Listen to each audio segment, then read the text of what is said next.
शासनाच्या वतीनं समाजातील सर्व घटकांसाठी विविध लोकाभिमुख योजना राबविण्यात येत आहे।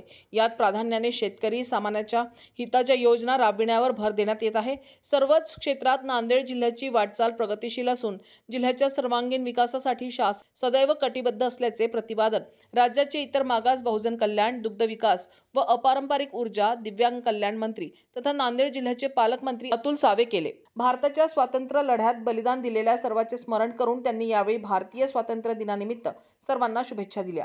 भारताच्या 79व्या स्वातंत्र्य दिन समारंभानिमित्त नांदेड जिल्हाधिकारी कार्यालयाच्या प्रांगणात काल पालकमंत्री अतुल सावे यांच्या हस्ते मुख्य शासकीय ध्वजारोहणाचा कार्यक्रम संपन्न झाला। यावेळी ते बोलत होते।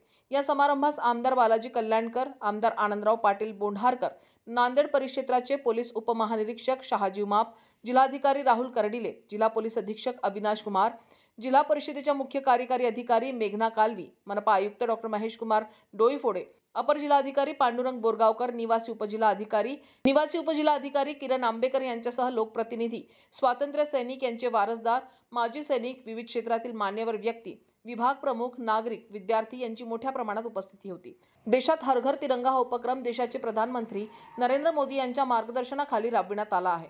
या उपक्रमात नांदेडकरांनी उत्स्फूर्तपणे सहभाग घेतला। याबद्दल पालकमंत्री यांनी सर्वांचे आभार मानले। जिल्ह्यात पावसाची स्थिती चांगली असून पीक परिस्थिती समाधानकारक आहे। शेतकऱ्यांना कुठल्याही प्रकारची अडचण भासणार नाही याची दक्षता शासनाच्या वतीने घेतली जात असल्याचे पालकमंत्री अतुल सावे यांनी स्पष्ट केले। जिल्ह्यात लेंडी प्रकल्पामुळे 15,000 हे क्षेत्र सिंचनाखाली येणार असून या कामाच्या धडभरणीचे काम पूर्ण झाले आहेत। या प्रकल्पासाठी भूसंपादन केलेल्या 19 गावातील शेतकऱ्यांना सानुग्रह अनुदान वाटप करण्यात आले आहे। जिल्ह्यात रोजगारासोबत उद्योग उभारणीला बळ दिले जात असून युवकांना रोजगार उपलब्ध करून देण्यावर भर देण्यात येत असल्याची माहिती अतुल सावे यांनी दिली आहे। जिल्ह्यात विविध विकास कामे प्रगतीपथावर असून विष्णुपुरी येथील ब्रिजचे काम व नवीन न्यायालयाच्या इमारतीचे कामही अंतिम टप्प्यात आहे। मुख्यमंत्री देवेंद्र फडणवीस यांच्या संकल्पनेतील मुख्यमंत्री सौर कृषी वाहिनी योजनेअंतर्गत नांदेड जिल्ह्यात 112 प्रस्तावित सौर ऊर्जा उपकेंद्रापैकी 70 ठिकाणी 1150 एकर जमीन महावितरणाला प्रदान करण्यात आली आहे। यासाठी जमिनीची उपलब्धता खूप कमी कालावधी जिल्हा प्रशासनाने केली आहे। त्यामुळे पालकमंत्री अतुल सावे यांनी त्यांचे अभिनंदन केले आहे। तसंच मुख्यमंत्री देवेंद्र फडणवीस यांच्या मार्गदर्शनाखाली स्थानिक स्वराज्य संस्था म्हणून प्रामुख्याने काम करणाऱ्या ग्रामपंचायतींना त्यांच्या कामगिरीनुसार प्रोत्साहन व कार्यक्षमता वाढवण्यासाठी मुख्यमंत्री समृद्ध पंचायत राज अभियान राबविण्यात येत आहे।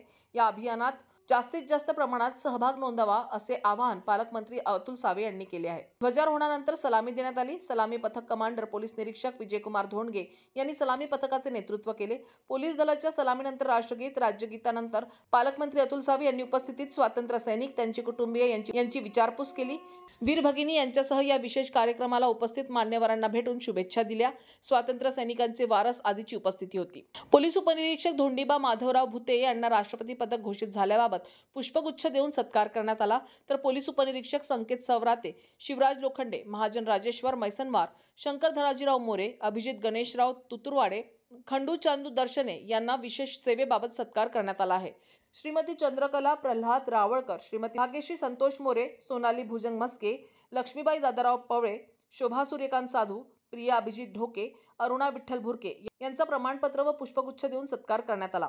यावेळी पूर्व प्राथमिक राज्यस्तरीय शिष्यवृत्ती परीक्षा, पूर्व माध्यमिक शिष्यवृत्ती परीक्षा, CBSE गुणवंत विद्यार्थ्यास पालकमंत्री अतुल सावे यांच्या हस्ते प्रमाणपत्र व पुष्पगुच्छ देऊन सत्कार करण्यात आला। न्यूज एक्सप्रेस करिता अनंतोजी कालिदास, नांदेड।